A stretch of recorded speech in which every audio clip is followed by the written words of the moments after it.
What's up, everybody? Welcome to the Imported Brand Podcast. It is a wonderful day here in December. Hope everyone is doing well. I got my man here, Seth Zins. How's it going? Great. How are you doing, buddy? I'm doing great myself. Awesome. So Seth, by way of Verndale, Minnesota, has now been an import in Europe for 1 year now? Yep, for 1 year. Awesome, 2021. How was your time during that period for that 1 year? It was good. I mean, I went into it without any expectations, just because I figured it'd be better that way, going in there with no expectations and having, a certain standard set. I just wanted to get a feel for things, and it ended up being a great experience. I was quite impressed with it. Yeah, good. So we'll go backtrack. We'll backtrack to that. We'll start with where you started and how did you get into football? In Europe? Or how did you get into football in general, just from the beginning? I've been the town I grew up in.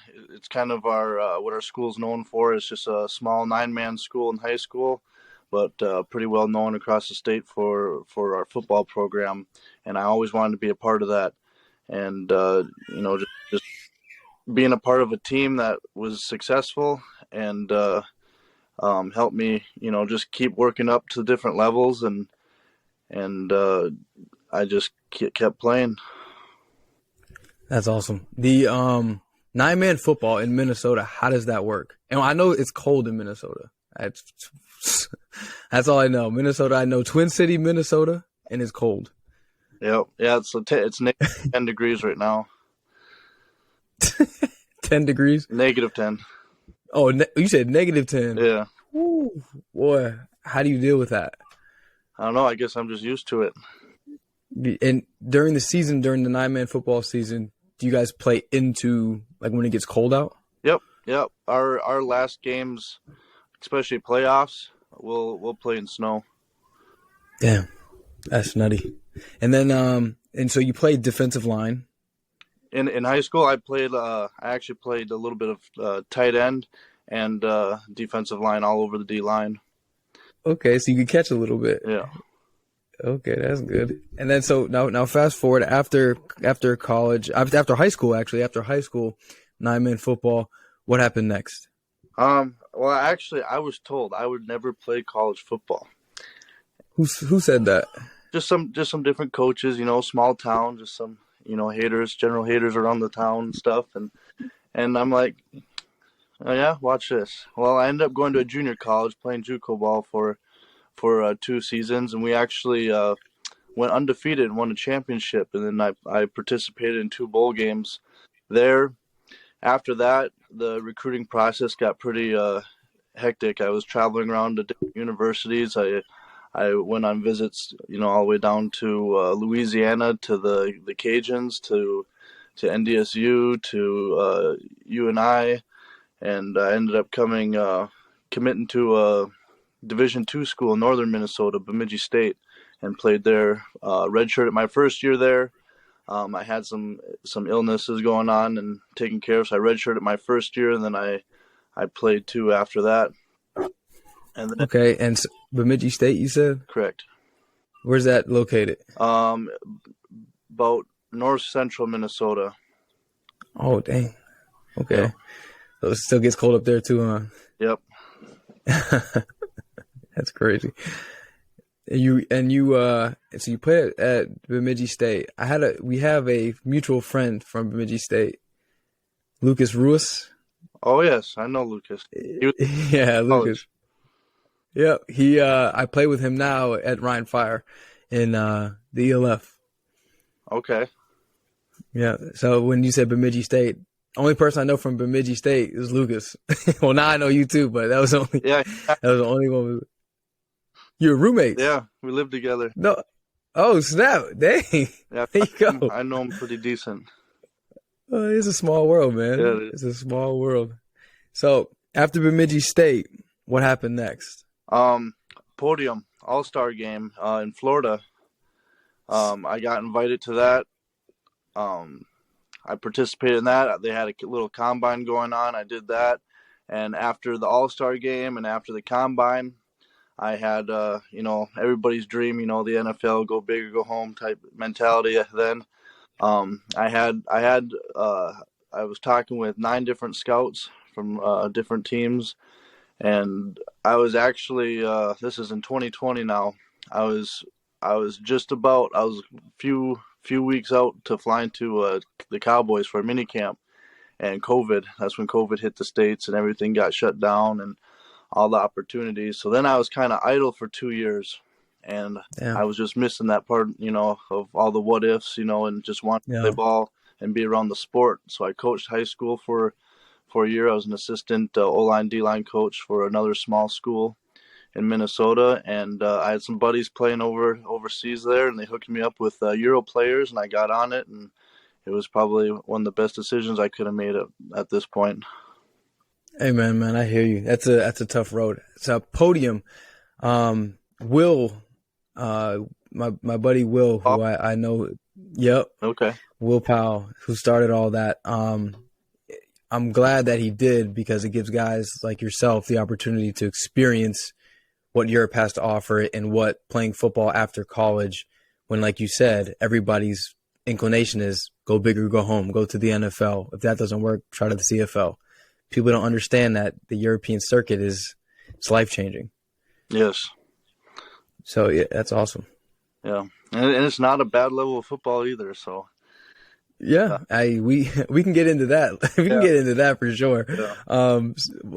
So after Bemidji State, after 2020, all that nonsense that hit, after kind of having your dream right there with the Cowboys mini camp and all that, you balled out at the Podium All-Star game. You went on Euro Players. What was the process of you getting contacted to go play in Europe for you? Going on Euro Players, this is all new to me. I had no idea. I didn't know what first division, second division, league. I didn't know what any of that was, right? And I was trying to do, the research, but it was kind of, at the time, it was kind of all the same to me. Like I didn't know. I had no idea. And they would talk about offers and stuff and negotiations. I didn't know what I was really getting into, but with some help and stuff, I ended up figuring out a pretty good deal, and I just kind of went with just like any other recruiting process, just went with what felt right, what felt best, where I felt the connection of the communication with the coaches or the team managers or whatever, and I just ended up pulling the trigger on the Seinajoki Crocodiles in Finland. And that's awesome, because that's where we have a connection. I played with Seinajoki in 2020 and 2021. Okay. Yeah, that's where we have a connection. Did I play with CP? Yeah. The power, what do they call them? The CP. The CP. Yep. Yeah. We CP actually texted me the other day. We're really good friends. Zach Whitehead. Yeah, I know he's your quarterback last year. So yeah, we have that. That's a real big connection. Which leads me to my next question is, how'd you like it? How'd you like your first time being an import? How did you like Finland? How did you like Seinajoki? What was your first wow, I'm an import in another country moment for you? It took me a while to grasp that understanding that I'm in a different country playing football. Like, what type of opportunity is this? This is amazing. When I first landed in Finland, it doesn't look much different than Minnesota, to be honest. Yeah. And I loved it. I went in there with the mindset to I'm going to try, all these new things. I'm not going to, within reason, but I'm going to, I have never had this food. I never, seen this before. I just took full advantage of the opportunity presented there. And as far as Finland and Seinajoki, I love the community of Seinajoki. The team atmosphere, I think we, in my opinion and experience, I think I've had a personal connection and just a team camaraderie with the Crocodiles team, more than I had in high school or even college in some aspects. Finland, I really enjoy the country. I don't have any Finnish roots there, but I definitely feel like that's like a second home to me, and that's a place where I belonged with all the nature, and it was just such a perfect fit for me. Like things could not have played out any better. That's awesome. In the swamp with all the mosquitoes. The mosquitoes did not bother me at all. I mean, Oh, really? I heard all about them, but I didn't really get bothered by them. Oh, there you go. So, man, that's this. So my mind is racing right now that we have that connection with Seinajoki. There's so many things that you could talk about, from the gym with what's his name, big swole dude, Timo. Timo. Yeah, he's the nice. You'd see him and you'd be like, he could go around that gym, and he could correct every single person in there, but he just lets people go, and he's just the nicest guy ever. Just the nicest guy. And then always he's just the big meatball. You still no cars? You still riding the bikes? Yeah, we're still on bikes. We built that car privilege, so why that was so my second year there, I told him, I said, listen, I can't ride a bike. I'm getting too old for this. So they got me a scooter. Like a little moped scooter? Yeah. Yep. Okay. I had the little moped scooter. And what they say, if you see somebody driving around with the orange triangle on the back of the car, she's too young for you, bro. Yep, I had a similar talk. Yeah. But did you meet Vicente? Vicente, of course I did. The taco stand. Man, you're welcome. Shout out to Vicente. I was the one that got Vicente into the Crocs and all that stuff, and then I said, "Hey, we need to get this guy a part of some ritual for us, because the tacos are too good not to have." Yes. He's the man, right? That's what he's doing with those tacos for sure. Yeah, I mean, even just going down there to the city square and just visiting with the guy, it's amazing. The first contact I had with him, we were coming from, was it Vexley? Did I say it right? Vexley? Oh yeah. The little carpeted, yeah. So Vexley, he's right outside of Vexley, and he's wearing a Boston hat. So I just went up to him and I said, "Hey, I'm from Boston. How you doing? I know a little bit of Spanish." And then everybody was, I don't know if not CP, but guys I was with, "Come on, we got to get out of here. We got to go back home, whatever." So I said, "I'll be back tomorrow." I came back the next day, cooked me the tacos. First time I had it was off the chain, and we had a conversation probably for 3 hours. And we cried. There was tears. There was life stories. It was a powerful little moment that we had there in Seinajoki. Two guys imported from Mexico and America in the middle of northern Finland. Doesn't make any sense. Well, no, I think that was just the right time and place for things to happen that way. Man, you ain't lying. So let's get back to Finland. How'd your season go personally? Personally, well, right away, in practice before the first game playing the Butchers, I separated my AC joint in my shoulder, so I did not play the first game. And this was going into I went 2 seasons kind of. I mean, I was training. I was my body was right and everything. I just was a little rusty on the football aspect of things. So I was kind of curious to see how the season would go, but muscle memory kicked in and just got in the flow with things, and it turned out pretty well. And I got to go in on offense too and play some tight end and some heavy package type stuff too, and block for the CP. That was fun. But yeah, defensively we had a really strong defensive unit this year.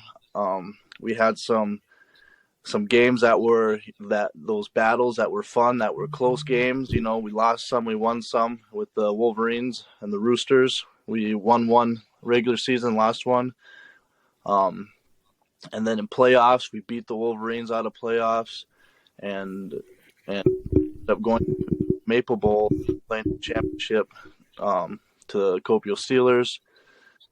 And that was just a fun atmosphere, fun environment. I mean, they had the legit cameras and, the whole process, getting out of the bus, filming us. It was just the ambiance of it was just like, this is football in Finland, huh? Yeah. Yeah, it's top notch. If I go around Europe and talk about each league, Finland is the league that does it correct when it comes to putting the production on. The production in Finland is top notch. I truly believe that. And I think that's why they have the games Thursday, Friday, Saturday, so they can get around and show the production of all these different organizations, which, yeah, I applaud Finland 10 times over for that. Yeah, their media, everything I was actually impressed with. On the other hand, that's a different story, but I think they're working on that this year. Yeah, I hope so, man. I actually watched that game. I watched you guys play, and yeah, man, I got frustrated sitting there watching it. Especially that last kickoff, man. I was frustrated. Yeah. And I had told them the year prior, I said, guys, when we play this team again, we have to belly up every single time with this running back. You have to belly up with him. No diving at ankles. No, meet him in the hole. Meet him somewhere and get a body on a body. You can't ankle bite this guy. He's gonna jump around you and stiff arm you. Yeah, that kickoff, man. I said the Maple Bowl's coming. We're going into overtime and we're gonna win. Oh, it was. We were on that same path there this last season, but we break how many tackles on that sideline, and just all the little things just went to show. Yeah, that's crazy. What's your do you have a pregame ritual or pregame thing before you get ready for a game like that, or for any game for that matter? A little bit of a meathead approach. I mean, I like to, get in that little weight room in the locker rooms there. Yeah. And in the back, I'll do a few, just just squats, do some lunges. I'll stretch. I'll just, take some time to meditate a little bit, maybe do some push-ups, just get the blood flowing a little bit. Feeling good. Just kind of go over basic details, steps and get-offs, and just warm up that way. The summers are quite warm for me, so I don't like to do anything for the game because I'll be by the third quarter. Yeah. Other than that, no, nothing. I guess nothing too crazy. Just meditation. Maybe listen to some music. Go over some plays if needed with some of the guys or younger guys, and just make sure I'm ready to do my thing. Yeah, that's awesome, man. The Seinajoki setup is so cool that you have your own locker room. Not many teams in Europe have their own facility where you have a locker room. A lot of teams in Europe, you have to bring your pads to and from with you and all that stuff and keep them in your apartment or whatnot. So Seinajoki, when I went up there, and I know you've been in it too, to be in that hockey facility and have a meeting room and have a locker room and have your practice field to walk away and your game field to walk away. The Seinajoki is, like you said, everything just fits into place. Yep. A little small. If you like those small little countryside, it's a great place to be. Oh yeah. Yeah, the closest town to me is here. I mean, I grew up in this place, and the closest town to me is only 600 people. So, did you do any traveling while you were there? Yeah. So actually, after my season with the Crocs. I had another buddy who's coaching. He played for the Sharks in Hungary. Okay. And in the HFL, and he actually there's a university team starting up there that is joining the second division, and then they have U15, feeder programs for the Sharks and everything. So they needed coaching staff. They hired me to come down to coach, help coach U15 and O-line, D-line coach for Shark camps and off-season stuff there.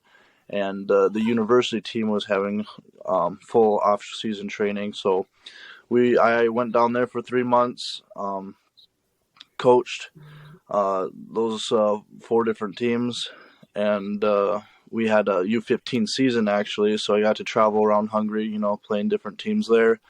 And in between, or in my free time, I mean, we went to Slovakia, we went to Austria, went in the mountains there and hiked, and I really liked it, and I really enjoyed traveling around there. Man,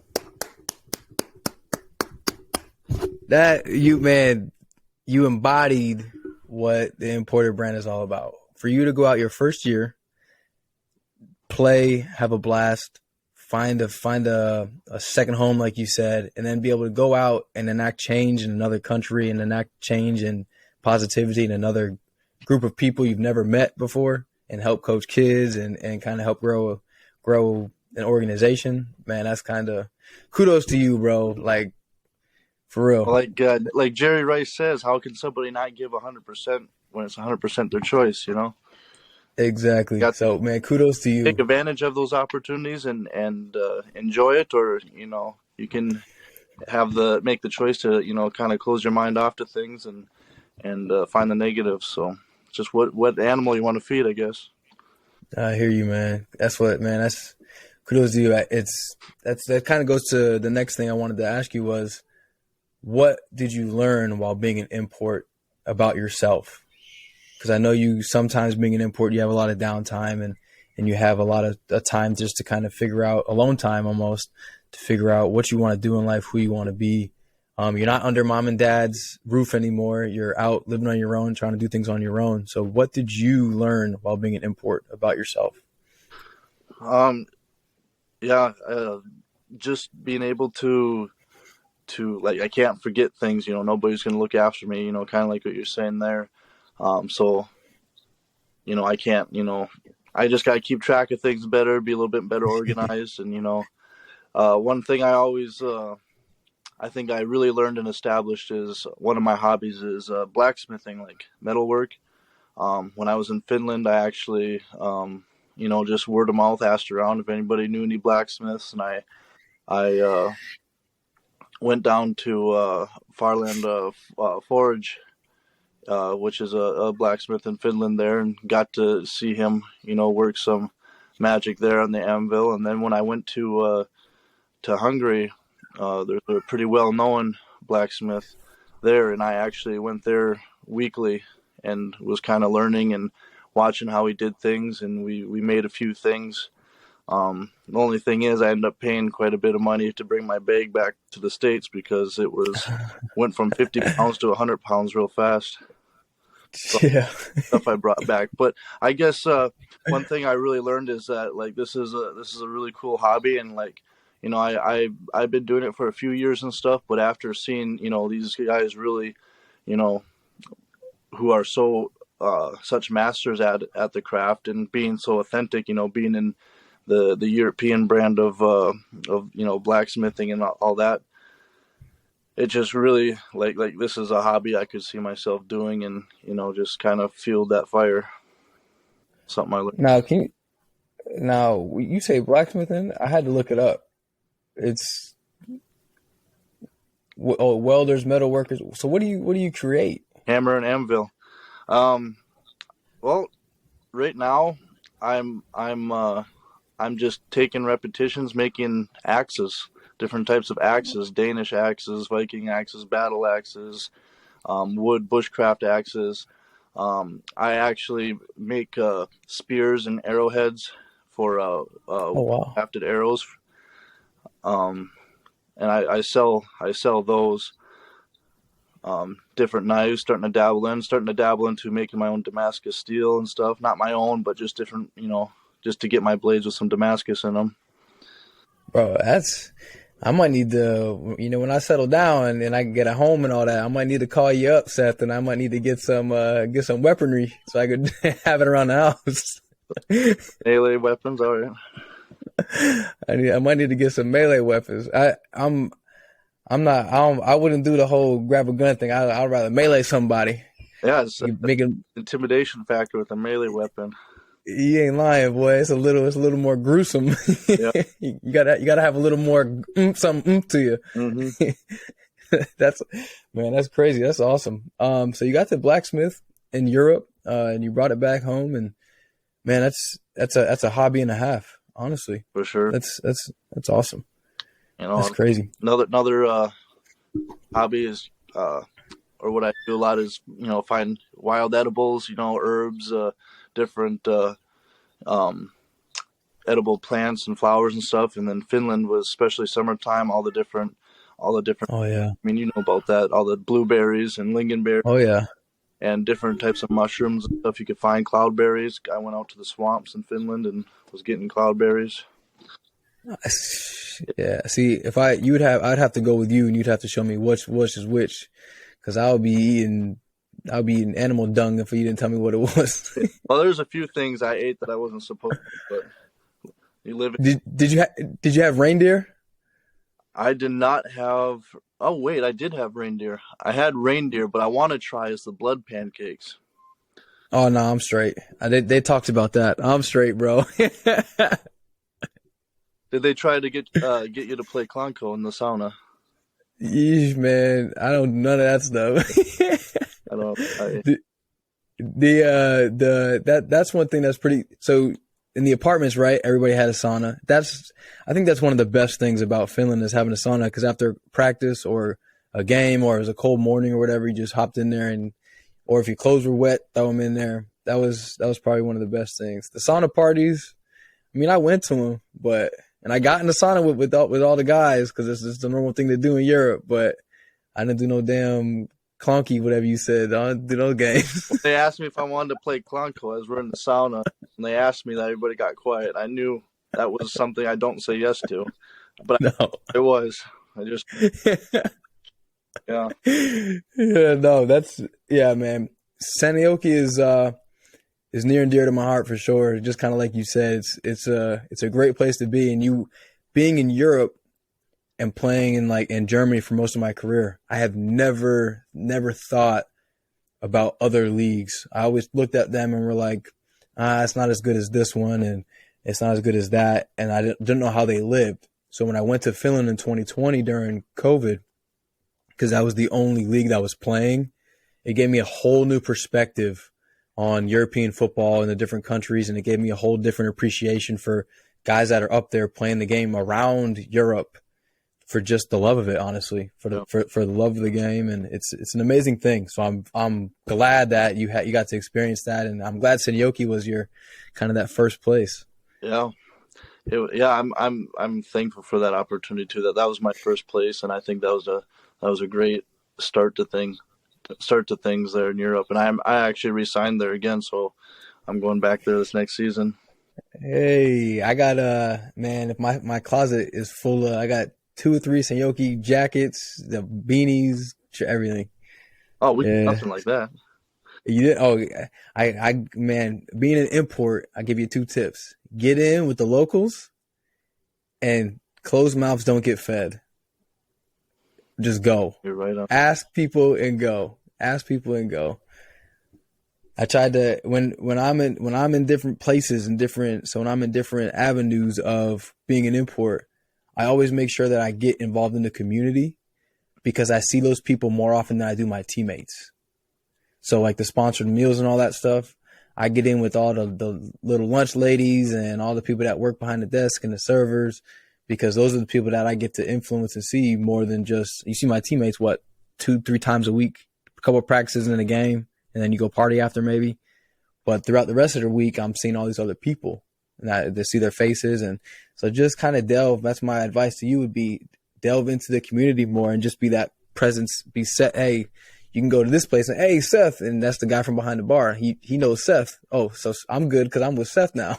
And that's just going to trickle down. Uh-huh. So definitely, and Seinajoki's small enough where you can run that town, boy. Easy. Easy. Oh, yeah, I feel you on that.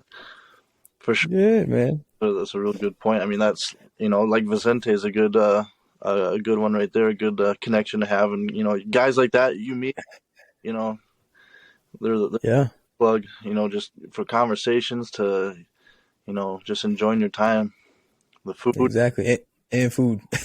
Yeah, I can't, his tacos. And he's always, trying out these experimental, oh, yeah, things. And he's like, here, you want to try some of these? It's great.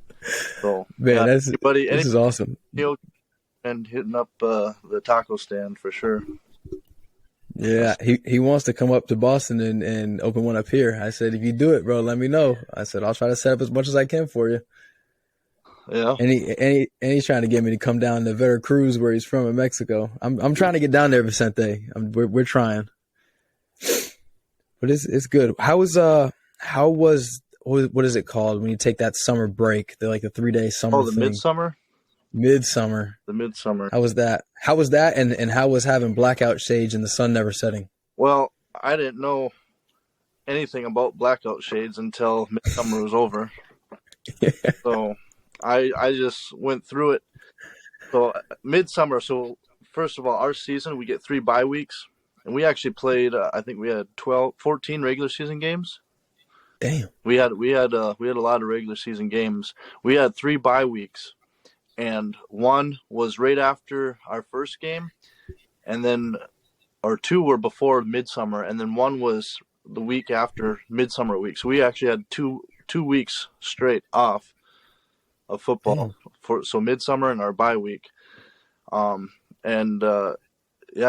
and I and Zachary Whitehead went to Lacte and for on that little bay area, and just chilled out there, and went to a summer cottage and just enjoyed life there for a bit.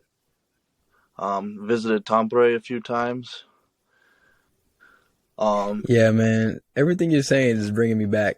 All that stuff. I never did a summer cottage though. You got me on that one. I got invited to a couple, but I never went to a summer cottage.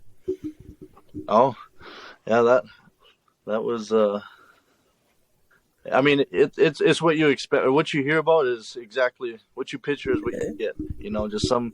I mean, you got different variations of them. You got we got Wi-Fi, we got TV, a nice sauna, a lake, and then hot tub, and then you got the ones where, all right, we gotta go fetch a pail of water and heat it up in the sun. Types. And you got wood burning. Yep, go chop the wood, and you go get the. So I have appreciation for them both. Living in Minnesota, relate to them both too. So, man, that's awesome. The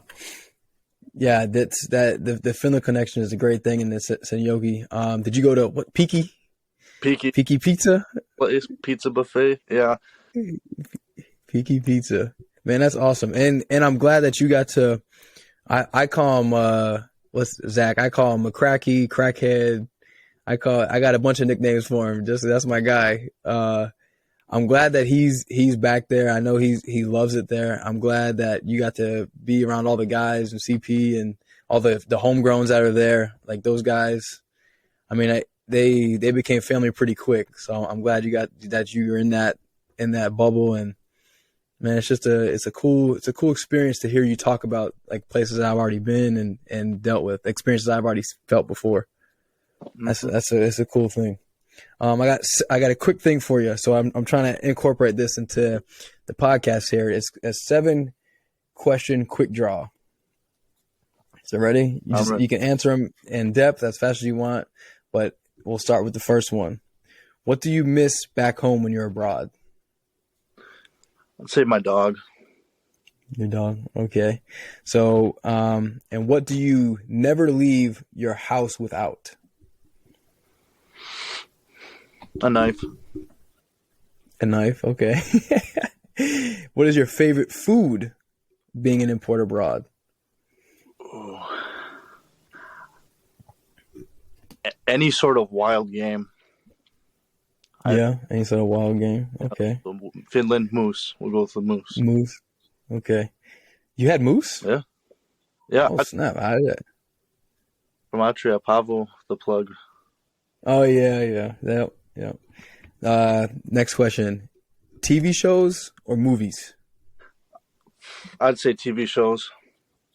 Yeah. Because I was going to say, quick, because as an import, we don't watch TV over there. We don't have regular cable. I don't watch TV in general anyway. Yeah. Or movies. So TV shows. You got one right now you're watching? Yeah, Vikings. I could have guessed that one. All right, next question. Your favorite word that you learned while being abroad?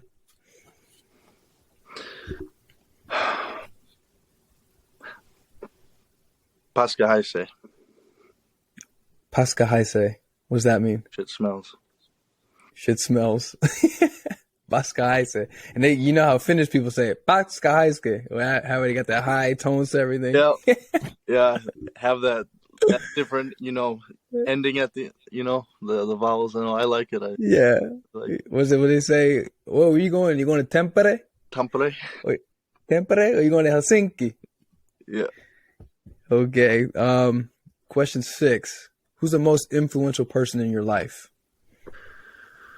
Who?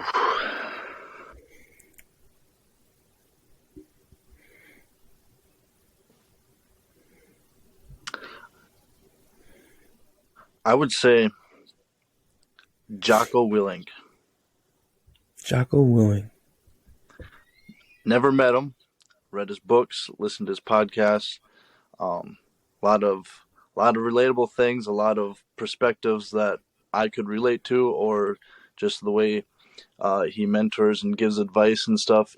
It's something that is I can just really learn from that guy. So I'd say that's Jocko Willink. I really look up to or respects what they have to say.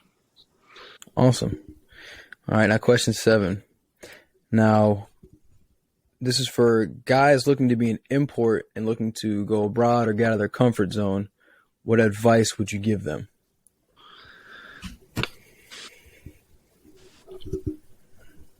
I'd say exactly that. When just do something outside your comfort zone, step outside your comfort zone. And I'm not saying, you got to jump off any bridges or anything, but like the sauna, for example, some people, that's not normal, especially the way they do it, with the birch branches whipping each other and all that fun stuff. But,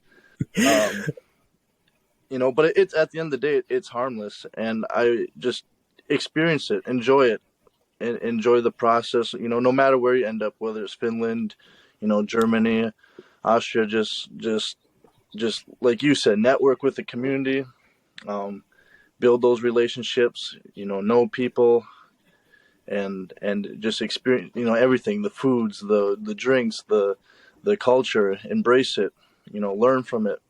That's how you can grow more as a person and become, versatile, or how I like to say it, just harder to kill every day, type mentality.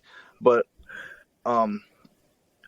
obviously going into playing abroad there, I would obviously find a fit, a team that kind of fits who you are as a player, what you're kind of looking for in that way, and something that you can be comfortable with, or appreciate what you're getting for negotiating, or money, or accommodations. I mean, it ain't the NFL. You're not going to get NFL salaries or anything. So Exactly. I think that's a big misconception, even for people who don't know nothing about it. I got those family members who think, they have a whole Yep. they're all about the European League, but it's just enjoy the moment. Yeah, man. I appreciate you for that, man. I appreciate you for this call. I appreciate your time that you give me for this. Seth, I wish you nothing but the best in the future. I'm happy you're going back to Seinajoki. I hope that maybe I can get up there sometime and meet you in person and shake your hand and give you a hug and maybe catch a game. Absolutely. But man, I wish you nothing but the best. I hope that everything goes out in your favor, and that I'm going to be calling you though, for sure, with the blacksmithing stuff. Cause I'm definitely going to add some of that weaponry in my house, for real. That's no joke. When I say it, I mean it. Okay. Yeah.